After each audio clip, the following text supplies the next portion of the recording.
Θα αναρωτιέστε όλοι γιατί είναι αυτός ο καλαμόκυρκος μέσα στο νερό μέχρι τον λαιμό. Αποφάσισε να μάθει κολύμπι στα γεράματα, κρύβεται από τη γυναίκα του, έχασε τα κλειδιά του και ψάχνει να τα βρει. Τίποτα από αυτά. Μόλις έχει καταφέρει να εγκλωβίσει μία φαλαρίδα. Κυνηγά με υπομονή, όχι με δύναμη. Περιμένει να τελειώσει η ενέργεια του θυράματος. Αυτό το στάδιο μπορεί να κρατήσει πολύ, 10 λεπτά, 20, και είναι ίσως το πιο εντυπωσιακό κομμάτι της σκηνής, γιατί δεν έχει δράση, έχει αυτοέλεγχο.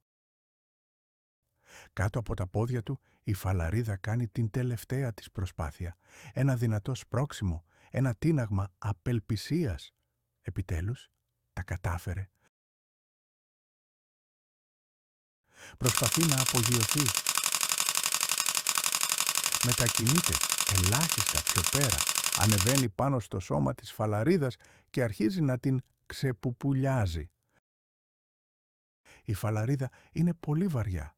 Αυτό είναι κάτι που συμβαίνει συχνά με τους καλαμόκυρκους. Πιάνουν θύραμα μεγαλύτερο από όσο μπορούν να σηκώσουν. Λίγοι ξέρουν ότι ο καλαμόκυρκος κυνηγά κυρίως με την ακοή. Καθώς πετά χαμηλά, γέρνει ελαφρά το κεφάλι του, προσπαθώντας να ακούσει το παραμικρό θρώισμα από ποντίκια ή μικρά πουλιά μέσα στα καλάμια. Πολλές φορές πιάνει θύραμα που δεν έχει καν δει.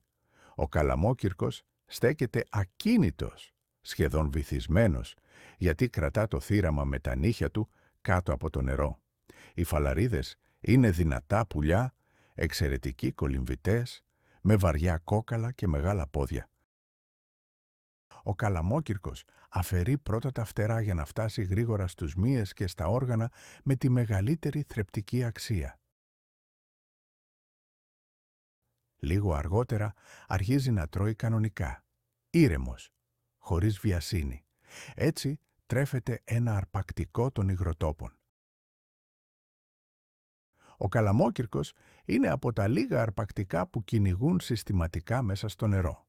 Οι φαλαρίδες, παρότι δεν μοιάζουν, είναι από τα πιο δύσκολα θυράματα λόγω δύναμης και αντοχής. Τέτοιες σκηνές δεν είναι καθημερινές γιατί απαιτούν απόλυτη ησυχία, εμπειρία και σωστό timing. Αυτό που βλέπουμε δεν είναι μάχη. Είναι μια αργή, μεθοδική διαδικασία.